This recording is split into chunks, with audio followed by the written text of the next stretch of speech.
Hello, thumbnail കണ്ട പോലെ കാത് കുത്താനും ടാറ്റു അടിക്കാൻ വേണ്ടിയിട്ടാണ് ഈ ഒരു പോക്ക്. ഞാനും അമ്മയും കൂടി ഞങ്ങൾ ക്ലാസ് കഴിഞ്ഞിട്ട് അങ്ങനെ ഉച്ചയ്ക്ക് ഇറങ്ങി നേരെ മല്ലമ്പേട്ട് സ്റ്റാൻഡിലേക്കാണ് പോയത്. പക്ഷെ ബസ് വന്നില്ല. അപ്പോൾ ഞങ്ങൾ നേരെ റാപ്പിഡോ വിളിക്കാന്ന് വെച്ചത്. അതിൻ്റെ ഇടയിൽ അവിടെ ഒരു അമ്പലം ഉണ്ട് കേട്ടോ. വേഗം തന്നെ റാപ്പിഡോ ഒക്കെ വന്നു. റാപ്പിഡോ വന്നിട്ട് നേരെ ഞങ്ങൾ നിസാംപേട്ടിലേക്കാണ് പോകുന്നത്. ഇല്ല, ആള് ഞാൻ ലൊക്കേഷൻ തെറ്റി കൊടുക്കല്ലേ. നമ്മൾ ആദ്യം നിന്നോട്ടാണ് ലൊക്കേഷൻ പോയത്. നമ്മളിപ്പോ കുറച്ച് നീങ്ങിട്ട് നിന്നപ്പോ ലൊക്കേഷൻ അതായില്ല. അത് റാപ്പിഡോന്റെ ഹിറ്റാണ്. ആദ്യം ഞങ്ങൾ ചെവി കുത്തിയിട്ട് അതിലേക്ക് ഇടാനുള്ള കമ്മൽ തേടി ഇറങ്ങി. പക്ഷെ കിട്ടിയില്ല. ഞങ്ങൾ എന്നിട്ട് നേരെ കാത് കുത്തുന്ന സ്ഥലത്തേക്ക് പോയി. കാത് കുത്താൻ റെഡി ആയിട്ടിരിക്കുകയാണ് കേട്ടോ. ആദ്യം പോയിന്റ് ഇട്ടതിന് ശേഷം പിന്നെ എല്ലാം വളരെ പെട്ടെന്നായിരുന്നു, ചടപടയെന്ന്. ഞാൻ ആകെ ഈ ഭാഗത്ത് കാത് കുത്താൻ വേണ്ടി മാത്രമായിരുന്നു പോയിട്ടുണ്ടായിരുന്നത്. പക്ഷെ പിന്നെ വിചാരിച്ചു എന്തായാലും നിരത്തി കുത്താന്ന്. എന്തായാലും ഇവിടം വരെ സ്ഥലം ഉണ്ടല്ലോ. അപ്പോൾ പിന്നെ അങ്ങനെ വിചാരിച്ചു. പിന്നെ ഓരോ സ്ഥലത്തേക്ക് മാർക്ക് ചെയ്ത് കാത് കുത്താൻ തുടങ്ങി. നമുക്ക് ആദ്യം ഒരു പ്രാവശ്യം നല്ല വേദന ഉണ്ടാവും. പിന്നെ രണ്ടാമത് നമുക്ക് ചെറിയൊരു വേദന കുറയും, അതിനപേക്ഷിച്ച്. പിന്നെ എനിക്ക് തോന്നി നമ്മുടെ ഓരോ ഭാഗത്തെ ഫ്ലഷ് അനുസരിച്ചിരിക്കും നമുക്ക് ആ വേദന ഫീൽ ചെയ്യണതെന്ന്.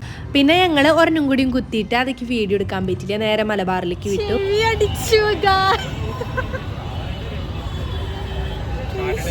എനിക്ക് വിശ്വസിക്കാൻ പറ്റണില്ല. എനിക്ക് നല്ല തിരക്കായിരുന്നു. നമ്മളെ നോക്കാൻ ഒരാൾ പോലും ഉണ്ടായിരുന്നില്ല. പിന്നെ ഞങ്ങൾ നേരെ അടുത്ത കടയിലേക്ക്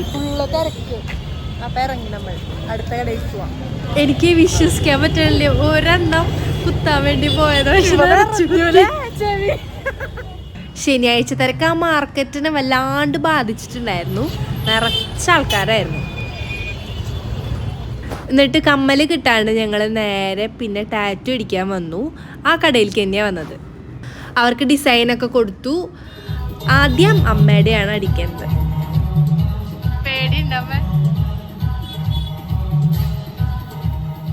നമ്മൾ ടാറ്റു അടിക്കുന്ന ഭാഗത്ത് ആദ്യം തന്നെ അവർ ഷേവ് ചെയ്ത് അവിടെ ഫുൾ വൃത്തിയാക്കിയിട്ട് പിന്നെ അവരുടെ ഓരോരോ പ്രൊസീജിയേഴ്സും കാര്യങ്ങളൊക്കെ ആയിരുന്നു. അമ്മ ധനുമാസത്തിലാണ് ജനിച്ചത്. അപ്പോൾ ഞങ്ങൾ വിചാരിച്ചു ധനുവിൻ്റെ സോഡിയാക് സൈനൊക്കെ വെച്ചിട്ടുള്ള ഒരു ഡിസൈനിൽ ടാറ്റു അടിക്കാം. ഞങ്ങൾ വെറുതെ കുറേ ഡിസൈൻസ് നോക്കി. പക്ഷേ ഞങ്ങൾ അവസാനം ഞങ്ങൾക്ക് ഇങ്ങനെ തന്നെ അടിക്കാം. അത് നമ്മുടെ ബോഡിക്കാണെങ്കിലും അതൊരു പോസിറ്റീവ് എനർജി ആവില്ലേ എന്ന് വിചാരിച്ചിട്ട് അങ്ങനത്തെ ഒരു ഡിസൈനാണ്, ഒരു വില്ലിൻ്റെ ഒരു ഡിസൈനാണ് ഞങ്ങൾ സെലക്ട് ചെയ്തത്. അമ്മയ്ക്ക് വേദന എടുത്തു എന്നാണ് പറഞ്ഞത്. ചെറുതായിട്ട് ഇങ്ങനെ മുള്ള് കൊള്ളണ പോലെ ആ ഒരു വേദന ഉണ്ടാവുമല്ലോ. പക്ഷെ നമുക്ക് ഭയങ്കര ആഗ്രഹമായിരുന്നു, കുറേ നാളായിട്ടുള്ള ആഗ്രഹമായിരുന്നു കേട്ടോ. എൻ്റെ ആണെങ്കിലും അമ്മയുടെ ആണെങ്കിലും കുറേ നാളായിട്ടുള്ള ആഗ്രഹമായിരുന്നു ടാറ്റു അടിക്കണം എന്ന്.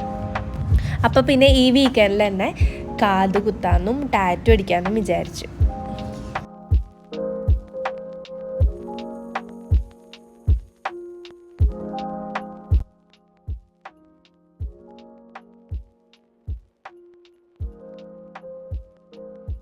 കോക്കനട്ട് ഓയിൽ തേക്കണം എന്ന് പറഞ്ഞു അടുത്ത ദിവസം രാവിലെ എഴുന്നേറ്റ് വഴിക്ക്.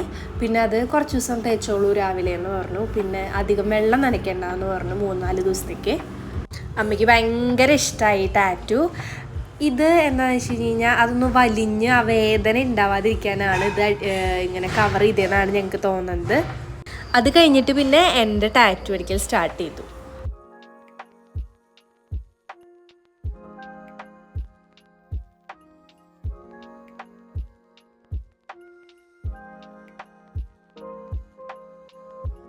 എനിക്കും സംഭവം ഭയങ്കര ഇഷ്ടമായി. ഞാൻ സൂര്യനാണ് ട്രൈ ചെയ്തത്. ഷെയ്ഡ് ചെയ്യണമെന്ന് ചോദിച്ചു. ഞാൻ പറഞ്ഞു വേണ്ടാന്ന്. എനിക്ക് ചെറുതായിട്ട് വേദന തോന്നിയിട്ടുണ്ടായിരുന്നു.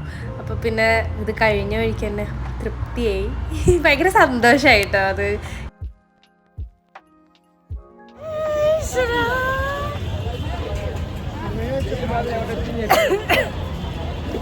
ചെവിയും കുത്തില്ലേ. അത് കഴിഞ്ഞിട്ട് ഞങ്ങൾ സ്വീറ്റ് കോൺ സ്പൈസി ആയിട്ടുള്ളൊരു സാധനം വാങ്ങിച്ചത്. ഞങ്ങൾക്ക് ഭയങ്കര ഇഷ്ടമാണ്. ഇതും ഞങ്ങൾക്ക് ഭയങ്കര ഇഷ്ടമായി. പിന്നെ ആ ഒരു സ്ട്രീറ്റിലൊക്കെ നിന്ന് കഴിക്കുമ്പോൾ നമുക്കൊരു സുഖമാണല്ലോ. അത് കഴിഞ്ഞ് കുറേ ജ്വല്ലറിയിൽ കയറി. ഞങ്ങൾക്ക് ഇഷ്ടമാണത് കണ്ടില്ല. പിന്നെ സെക്കൻഡ് സ്റ്റഡ്സിൻ്റെ കളക്ഷൻ കുറവാണ്. പിന്നെ ഞങ്ങൾ മൂക്കുത്തിയിലെ ഡിസൈൻസിലും ഞങ്ങൾ നോക്കി, അവിടെയും കണ്ടില്ല. ഇത് ഞങ്ങൾ ജ്വല്ലറി ആണെന്ന് തെറ്റിദ്ധരിച്ച് ഒരു ഡ്രസ്സ് കടയിൽ കയറാൻ നോക്കിയതാണ്. ഭയങ്കര ഒരു എസ്തെറ്റിക് ആയിട്ടുള്ളൊരു സ്ഥലമായിരുന്നു കേട്ടോ. അത് ഭയങ്കര പ്രത്യേകതയായിട്ടുള്ള ഒരു ടെക്സ്റ്റൈൽസ് ആയിരുന്നു. അത് കഴിഞ്ഞിട്ട് ഞങ്ങൾ ക്യാരറ്റ് ലൈനിന്നാണ് ഞങ്ങൾ ഈ ഒരു സ്റ്റഡ് വാങ്ങിക്കുകയാണ് ചെയ്തത്. അപ്പോൾ പിന്നെ ഒരെണ്ണം സ്റ്റഡ് ഇട്ടിട്ട് ഒരെണ്ണം മൂക്കിൽമ ഇടാമെന്നാണ് ഞാൻ വിചാരിച്ചത്. അത് കഴിഞ്ഞ് ഞാനൊരു കരിമ്പ് ജ്യൂസും കുടിച്ചു, അമ്മ ഒരു പൈനാപ്പിൾ ജ്യൂസും കുടിച്ചു. ഞങ്ങൾ നേരെ TGSRTC കയറാൻ പോയി. പിന്നെ ഞങ്ങൾ നേരെ ബസ് സ്റ്റോപ്പിലേക്ക് എത്തി. അവിടുന്ന് പിന്നെ ഓട്ടോറിക്ഷ വിളിച്ചിട്ടാണ്, ഇതാ അവിടെ നേരെ കാണുന്നതാണ് നമ്മുടെ ഫ്ലാറ്റ് കേട്ടോ. പിന്നെ അവിടേക്ക് എത്തണം. അപ്പോൾ നമ്മൾ നേരെ റാപ്പിഡ് വിളിക്കുകയാണ് ചെയ്തത്. ഞാൻ പിന്നെയും എൻ്റെ ചെവിയിലേക്ക് എന്നെ നോക്കുകയായിരുന്നു. ഭയങ്കര സന്തോഷമായി. അതുകൊണ്ട് ഇടയ്ക്കിടയ്ക്ക് നോക്കണത്. റാപ്പിഡൊക്കെ വന്നു. ഇനി നേരെ വീട്ടിലെത്തി വെള്ളം നനയ്ക്കാണ്ട് സ്റ്റാറ്റ് സൂക്ഷിച്ച് കൊണ്ടുപോകണം. അപ്പോൾ ഇനി നാളെ ഞങ്ങൾ എന്തൊക്കെ ചെയ്യണമെന്നുള്ള വ്ളോഗും വരുന്നുണ്ട്. ഇനി ആ വ്ളോഗിൽ കാണാം. അതുവരേക്കും ബൈ.